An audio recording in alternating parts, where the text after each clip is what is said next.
हो गया, उठ गया, आंदोलन खत्म। इस तरीके का बड़ा भारी प्रचार किया जा रहा है और सड़कें चल रही है, फिर शुरू हो गई सड़कें। इस तरीके का प्रचार किया जा रहा है साथियों, इसके झांसे में आने की जरूरत नहीं। ये जो सड़कें हैं ये पहले से चल रही थी, आपको जानो। किसानों ने तो ये जाम किया, इधर जाम किया, नीचे जाम किया। आने वाली दिल्ली से जो सड़कें थी और वो भी हमने नहीं जाम किया, आप जानते हैं हम दिल्ली जा रहे थे, उन्होंने रोक दिया। इधर जनता की परेशानी को देखते हुए इनको हमने जाम नहीं किया।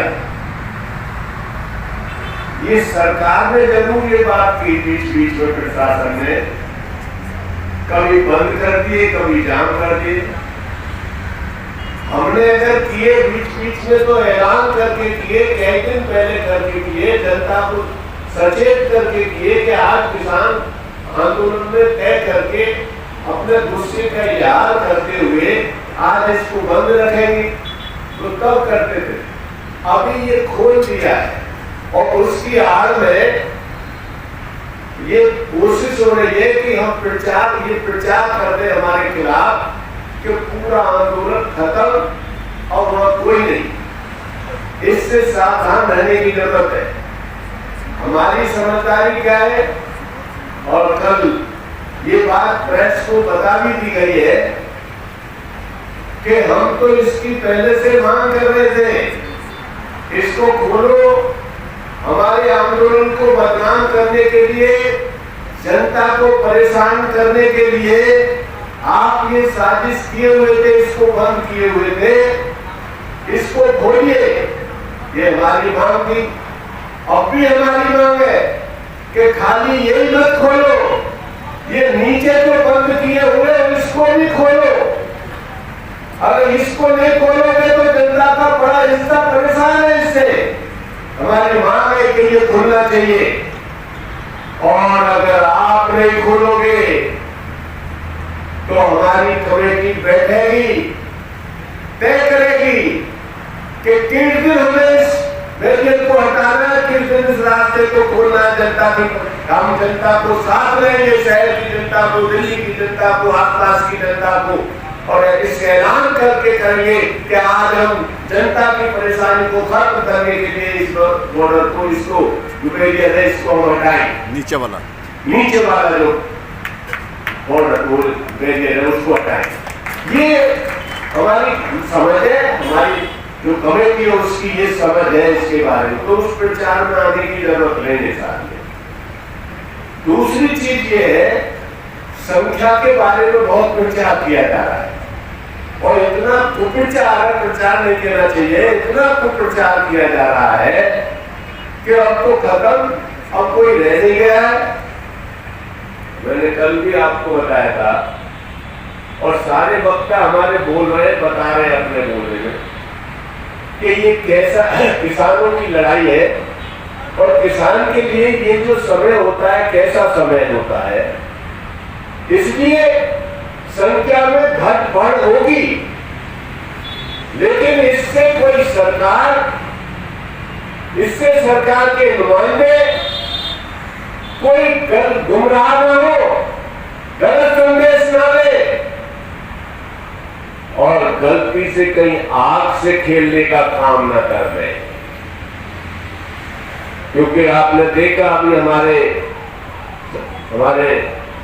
भाई बोल रहे थे, पूरनपुर से आए, उन्होंने क्या कहा है कि एक यहां आप तो बैठे, जो बैठे, जितना देहात में है किसान और मजदूर, जिसकी जिंदगी इन कानूनों के साथ, जिसकी पीढ़ियों की जिंदगी जुड़ी हुई है, उसका ध्यान भी है ये।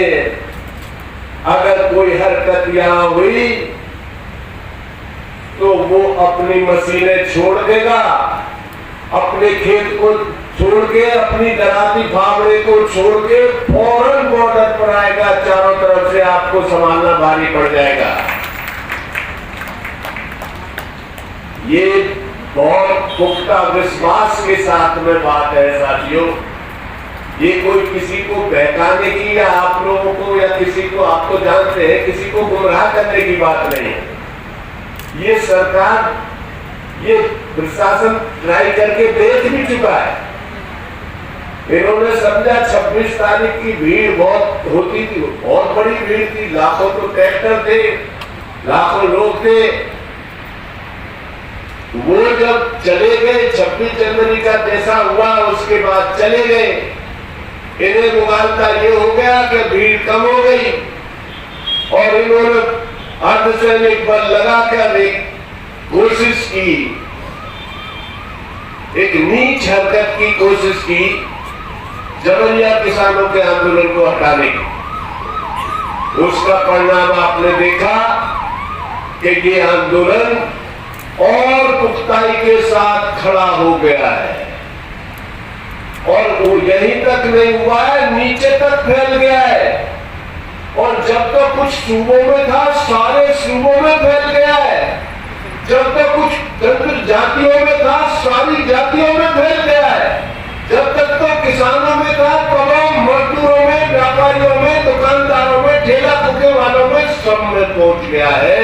ये उस घटना का परिणाम निकला है। अगर अब अगली कोई हरकत ऐसी की तो परिणाम समझते हो क्या निकलेगा इस देश में? चप्पा चप्पा इस आंदोलन की उसमें उतर पड़ेगा, कोई बकाया बचेगा नहीं साथियों। मैं ये बातें आपके सामने क्यों रख रहा हूं कि ये जो मीडिया है ना, इसकी एक ताकत बहुत है। अभी ये सोशल मीडिया हो गया, जो फोन पे आप देखते हैं, जो वीडियो जा रहे हैं, वीडियो बनाकर आप लोगों की सबकी बात चली जाती है, इसमें भी इनकी बहुत बड़ी ताकत है। गोदी मीडिया तो वो सब इनके कब्जे में है ही है। जो मुख्य धारा का मीडिया है उस सब पर इनका कब्जा है।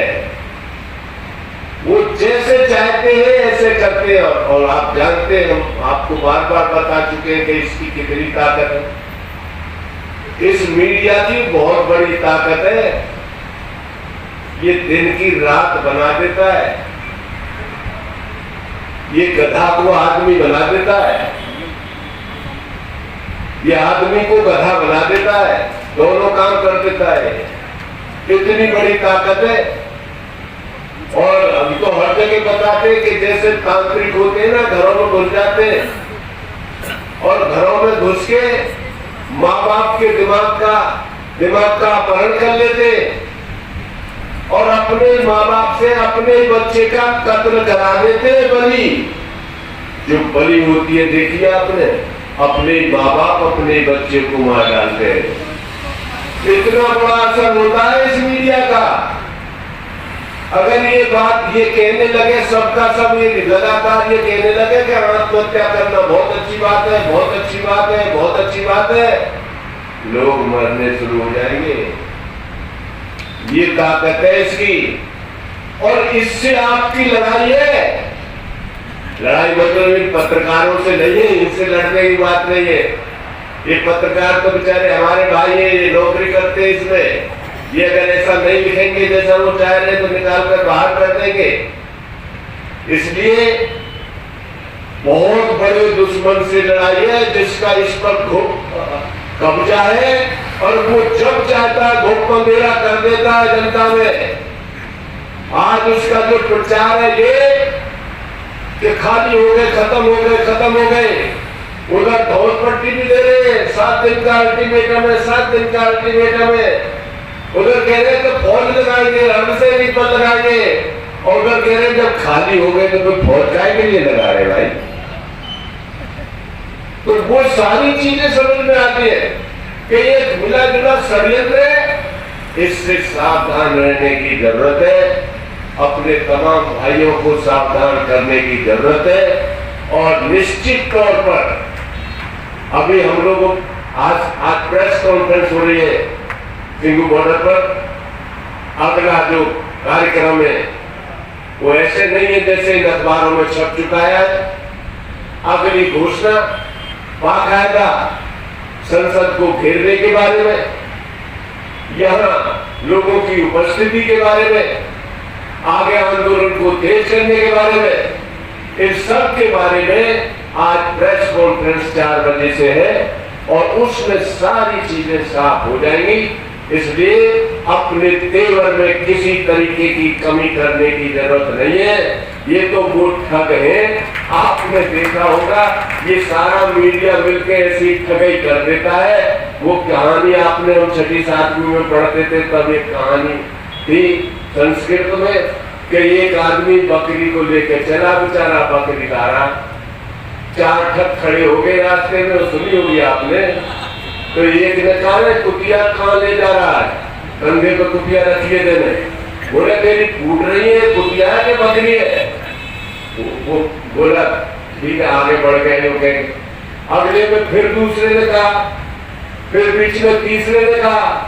जब यही बात चौथे ने कही तो वो बकरी को छोड़ के और नीचे फेंक के भाग गया और वो फिर ठगों ने ले ली, क्योंकि उसने समझा कि तो कुतिया ही दिखे, मैं नहीं समझ पा रहा। तो ऐसा खेल खेल देते हैं ये, इसलिए इससे सावधान रहने की जरूरत है। और फिर मैं एक बात दोहराता हूँ कि बहुत बहादुराना लड़ाई है ये।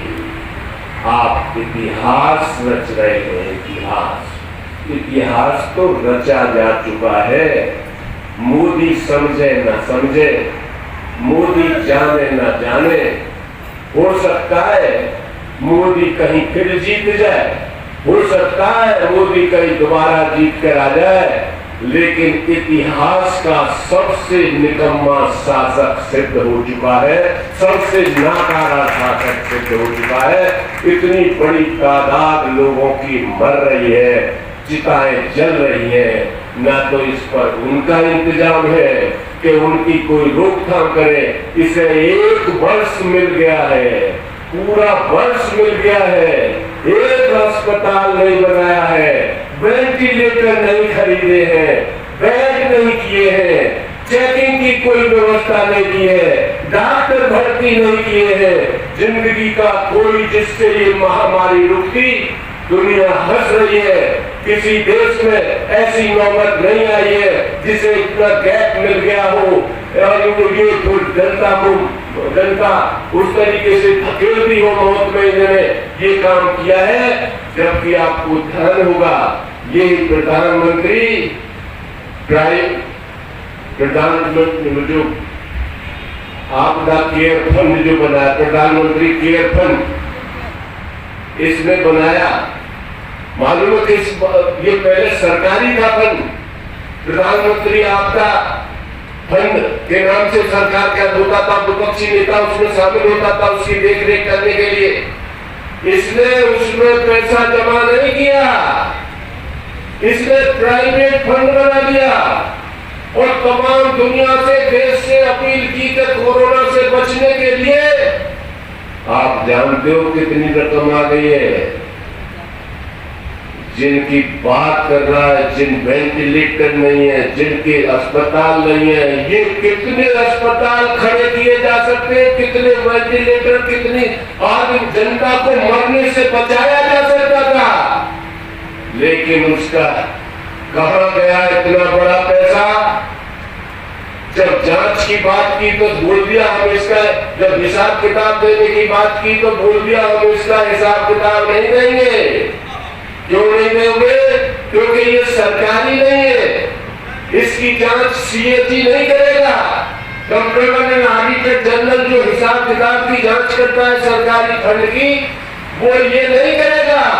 ये तो मोदी और मोदी के बाप का है और जनता मर रही है। साथियों, इस प्रचार को गांव-गांव करिए। इसी समय ये ऐसा प्रधानमंत्री है जब नया संसद भवन तोड़वा के नया संसद भवन बना रहा है। इस संसद भवन को तोड़वा कर मालूम है कितने का बजट है?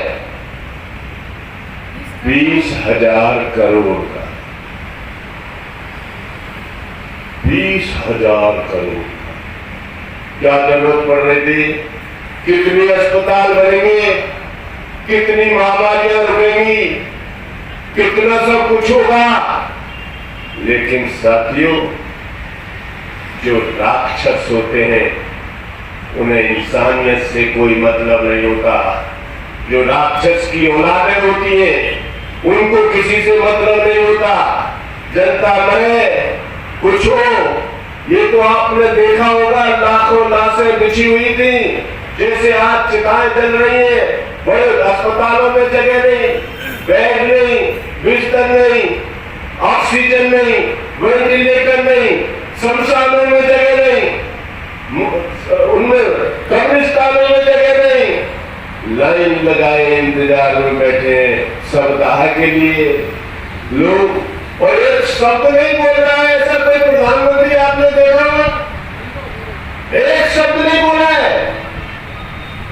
और आपने ये भी देखा होगा जब लाखों लाशें पड़ी हुई थी कोरोना में, तब अपने 15 एकड़ के बंगले में मूल को दाना चुका रहा था और 3 मिनट में 5 ड्रेस बदल के वीडियो जारी किए थे। 3 मिनट में 5 ड्रेस। अगली बार गुजरात गया उसी कोरोना के दौर में, जिस गुजरात की हालत खराब थी उस समय भी रखी है, तो वहां पर तोता बैठे दिखा रहा था, बाजुओं पे तोता बैठे हुए थे। तो ये क्या बवाल है? पहले तो इसे समझिए, ये हिंदुस्तान की जनता ने चुन जरूर दिया है, और चुना क्यों है?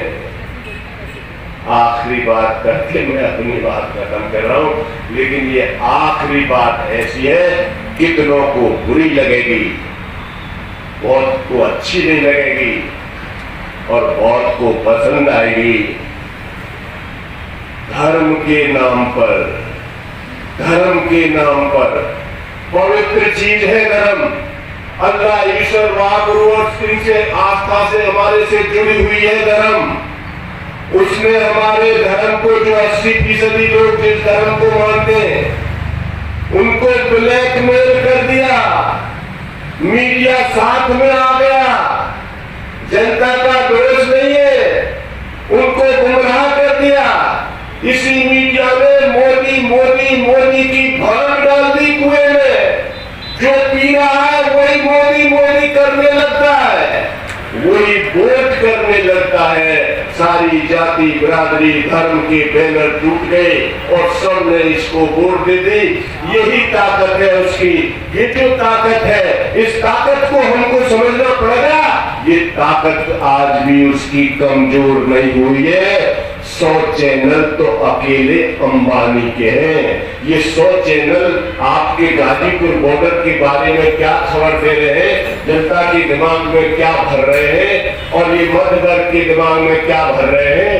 ये जिसकी रोजी रोटी तमाम खेती से जुड़ी हुई है, उसके दिमाग में उल्टा भर रहे हैं। इसलिए हमारी जो ताकत है और इस आंदोलन की जो ताकत है, वो सबसे बड़ी ताकत ये है कि तमाम किसान और मजदूर आपके आंदोलन की वजह से इसने बहुत शिक्षित किया है जनता को। जबरदस्त तरीके से इस आंदोलन में इस मीडिया का मुकाबला करते हुए नीचे तक ये आवाज पहुंचा दी आपके आंदोलन में कि अगर ये कानून लागू हुए तो हमारी पीढ़ियां तबाह हो जाएंगी। ये बात नीचे तक पहुंच गई है साथियों। और इनके साथ साथ मजदूर और मध्यम वर्ग के सारे हिस्से जुड़ते जा रहे हैं कि सही बात है, अगर खेती में कंपनी आ गई और खेती कंपनी करेंगी तो हमको किस भाव में मिलेगा दूध, हमको किस भाव में मिलेगा अनाज, हमको किस भाव में मिलेगी दाल, हमको किस भाव में मिलेगा तेल, वो भी समझते चले जा रहे हैं और इस आंदोलन के साथ जुड़ते चले जा रहे हैं। इतनी बड़ी ताकत आप लोगों के दम पर बनी है साथियों। इसकी हिफाजत करो। आमने सामने की लड़ाई कर गई है। एक तरफ 10% लुटेरे बदमाश दुनिया की वो कंपनियां हैं जो पूरी दुनिया को लूटती हैं, वो इनके साथ हैं। यहाँ के हिंदुस्तान के इजारेदार पूंजीपति इनके साथ हैं। यहाँ के तमाम हराम खाऊ हिस्से इनके साथ हैं।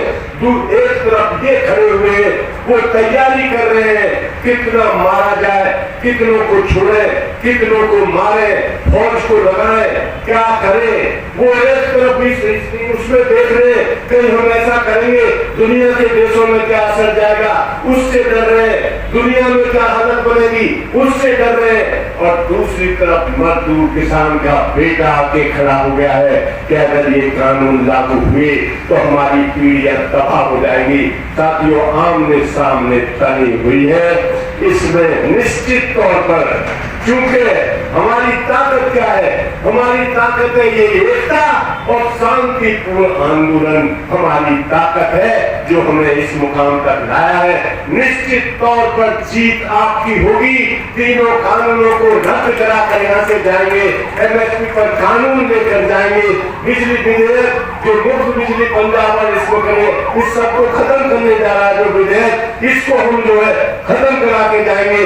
ये जो मांग है इनको पूरा करा कर जाएंगे। निश्चित तौर पर जीत आपकी होगी। बहुत बहुत धन्यवाद।